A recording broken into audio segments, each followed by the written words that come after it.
Hi friends, welcome to our channel VP pets and vlog. நீங்கள் ஒரு camera லவராக இருந்தால் மறக்காம இந்த இடத்த போய் விசிட் பண்ணி பாருங்கள். இங்கே எல்லா வெரைட்டி கேமராவும் வச்சுருக்காங்க. எந்த வருஷத்தில் தயாரிச்சது, எந்த கம்பெனிலேருந்து வந்திருக்கு, எந்த நாட்டிலேருந்து வந்திருக்கு அப்படின்னு சொல்லிட்டு எல்லா கேமராவும் இந்த இடத்துல வச்சுருக்காங்க.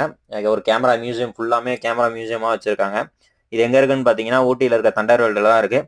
நீங்கள் ஊட்டி போனீங்கன்னா மெயின் பஸ் ஸ்டாண்டில் இறங்கி அங்கேருந்து தண்டர் வேர்ல்டு எப்படி போகணும்னு கேட்டிங்கனாலே சொல்லுவாங்க. நீங்கள் உள்ளே போனீங்கன்னா காம்போ ஆஃபரில் டிக்கெட் எடுத்து போனீங்கன்னா எல்லாமே பார்த்துக்கலாம். நான் வந்து காம்போ ஆஃபரில் டிக்கெட் எடுத்தேன், 480 ரூபா டிக்கெட்டு. இது உள்ளே போயிட்டு ஃபஸ்ட்டு இந்த தேர்ட் ஐன்ற இதை தான் பார்த்தேன். இது உள்ளே போனீங்கன்னா ஃபுல்லாமே கேமரா ஐட்டம் வச்சுருந்தாங்க. சின்ன சின்ன கேமராலேருந்து பெரிய பெரிய கேமராலேருந்து எல்லாமே ஃபுல்லாமே கலெக்ஷன் வச்சுருந்தாங்க. பார்க்க அவ்வளோ சூப்பராக இருந்துச்சு, நீட்டாகவும் இருந்துச்சு. ஒரு சாஃப்ட் மியூசிக் வேறு போட்டுருவாங்க, நீங்கள் பார்த்துட்டு ஜாலியாக என்ஜாய் பண்ணிட்டு வரலாம். ஓகே ஃப்ரெண்ட்ஸ், இந்த வீடியோ உங்களுக்கு பிடிச்சதுனா லைக் பண்ணுங்கள், ஷேர் பண்ணுங்கள், கமெண்ட் பண்ணுங்கள். மறக்காம நம்ம சேனல் சப்ஸ்கிரைப் பண்ணி சப்போர்ட் பண்ணுங்கள். இதோட ஃபுல் வீடியோ வந்து நான் ரிலேட்டட் வீடியோலையும் ஃபஸ்ட்டு கமெண்ட்லேயும் பின் பண்ணி வைக்கிறேன், போய் செக் பண்ணி பாருங்கள். Thanks friends.